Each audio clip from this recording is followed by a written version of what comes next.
تو جنہوں نے اپنے بیٹے قتل کیے ہوئے تھے ان کے دل میں بڑا رنج و علم تھا اور بہت زیادہ حسد اناد دشمنی تھی حضرت صالح علیہ السلام کے متعلق کہ ان کی وجہ سے ہم نے اپنے بیٹے قتل کر دیے ہیں، اگر ہم قتل نہ کرتے تو آج قزار کی طرح ہمارے بیٹے بھی جوان ہوتے۔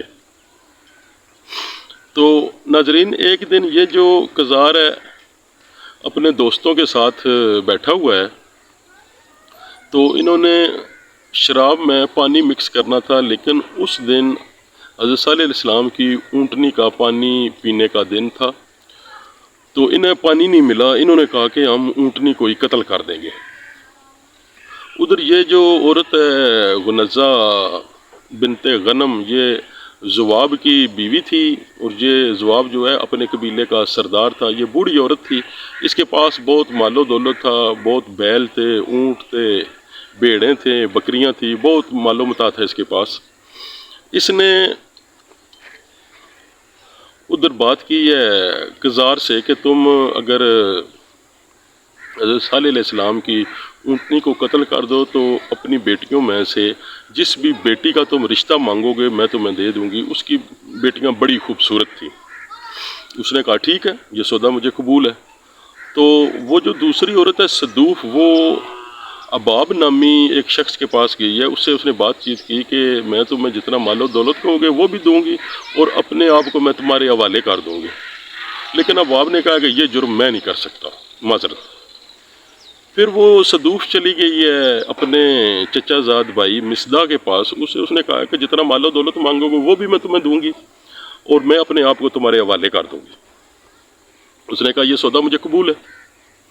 تو اس طرح یہ دو بدبخت ہیں جنہوں نے پکا پروگرام بنا لیا کہ ہم حضرت صالح علیہ السلام کی اونٹنی کو قتل کر دیں گے۔ پھر انہوں نے پوری بستی سے پوچھا کہ آپ اپنی رائے دیں کہ کیا آپ لوگ خوش ہیں یہ جو ہم کام کرنا چاہتے ہیں؟ بڑوں نے، بوڑھوں نے، بچوں نے، سبھی لوگوں نے کہا کہ ہم بہت خوش ہیں، اس اونٹنی کی وجہ سے ہمارے جانور بڑی تکلیف میں ہیں، یہ جدھر بھی جاتی ہے ہمارے جانور جو ہیں وہ ڈر جاتے ہیں۔ تو انہوں نے کہا ٹھیک ہے، لیکن ہمیں کچھ مددگار چاہیے۔ انہوں نے 7 مرد انہیں اور دے دیے۔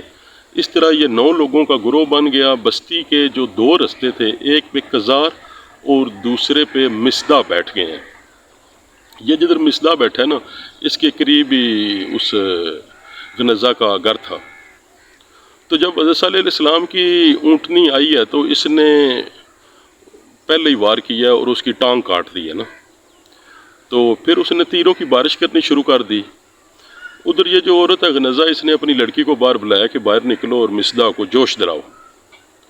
تو وہ بھی باہر نکلی ہے، اس نے بھی اللہ شعری شروع کر دیا اور مصداق نے اپنا برچہ نکالا ہے اور اس کے سینے میں مارا ہے۔ اس طرح وہ اونٹنی وہیں پہ قتل ہوگی۔ تو جب اس کے بیٹے نے دیکھا نا تو وہ بستی سے باہر بھاگ گیا۔ ان لوگوں نے اسے پکا کر سبھی لوگوں نے اپنے میں تقسیم کیا ہے بستی میں، اور سب لوگوں نے اس کا گوشت بھی کھا لیا۔ جب حضرت صالح علیہ السلام آئے ہیں تو وہ بڑے نادم ہوئے، انہوں نے کہا میں نے نہیں کیا، ایک دوسرے کے ساتھ وہ الزام تراشیاں کہ اس نے کیا ہے، اس نے کیا ہے۔ حضرت صالح علیہ السلام نے فرمایا کہ اس کے بچے کو ڈھونڈو، اگر وہ مل جائے تو اللہ کا عذاب ٹل جائے گا، اگر وہ نہ ملا تو اللہ کے عذاب کے لیے تیار ہو جاؤ۔ وہ بستی والے سبھی لوگ ڈھونڈنے کے لیے گئے ہیں، تو وہ واقع ایک پہاڑ کی چوٹی پہ چڑھ گیا نا، تو اللہ تعالیٰ نے اس پہاڑ کو حکم دیا کہ بلند ہوتے جاؤ۔ وہ لوگ جیوں جیوں اس کے قریب جاتے پہاڑ بلند ہوتا جاتا، اور اتنا بلند ہو گیا کہ اس کے اوپر سے پرندہ اڑ کے بھی نہیں نکل سکتا تھا۔ حضرت صالح علیہ السلام اس اونٹنی کے بچے کے جب قریب گئے ہیں تو اس نے دیکھ کے رونا شروع کر دیا، آنسو اس کے آنکھوں سے نکلنے لگے، اور اس نے 3 آوازیں نکالی ہیں۔ پھر وہ ایک پہاڑ کے اندر چلا گیا۔ تو جب حضرت صالح علیہ السلام اپنی قوم کے پاس آئے ہیں تو انہوں نے کہا ہے کہ اس نے یہ جو 3 آوازیں نکالی ہیں نا، آپ لوگوں کے پاس 3 دن کی مہلت ہے، اس میں کھا پی لیں، جو عیاشی کرنی ہے وہ کر لیں، 3 دنوں کے بعد اللہ تعالیٰ کا بہت بڑا عذاب آپ لوگوں کو اپنی لپیٹ میں لے لے گا۔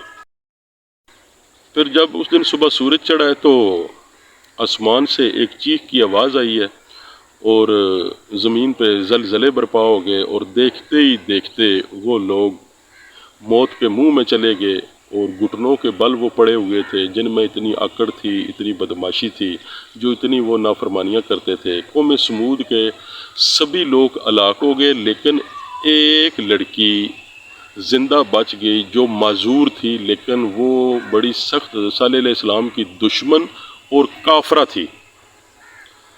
جب وہ سبھی لوگ مر گئے ہیں تو اس کو اللہ تعالیٰ نے صحت عطا فرما دی۔ وہ باغی ایک عربی قبیلہ تھا، ان کے پاس گئی ہے اور انہیں بتایا ہے کہ اس طرح عذاب آیا اور میری قوم کے سبھی لوگ ہلاک ہو گئے ہیں۔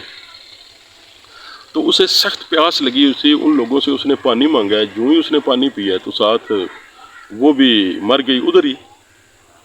تو حضرت صالح علیہ السلام جو ہیں، یہ جب ادھر 3 دن کی مہلت تھی نا، تو حضرت صالح علیہ السلام نے بستی چھوڑ دی تھی۔ بستی سے باہر ایک مسجد تھی جسے مسجد صالح کہا جاتا ہے، آپ وہیں پہ رہتے تھے۔ اور یہ جو 9 مرد تھے نا جنہوں نے اپنے بچے مار دیے تھے، انہوں نے کہا کہ حضرت صالح علیہ السلام تو کہتے ہیں نا 3 دن کے بعد آپ لوگوں کو عذاب آئے گا۔ انہوں نے پروگرام بنایا کہ اس طرح کرتے ہیں، ہم جا کر ادھر حضرت صالح علیہ السلام کو شہید کر دیتے ہیں۔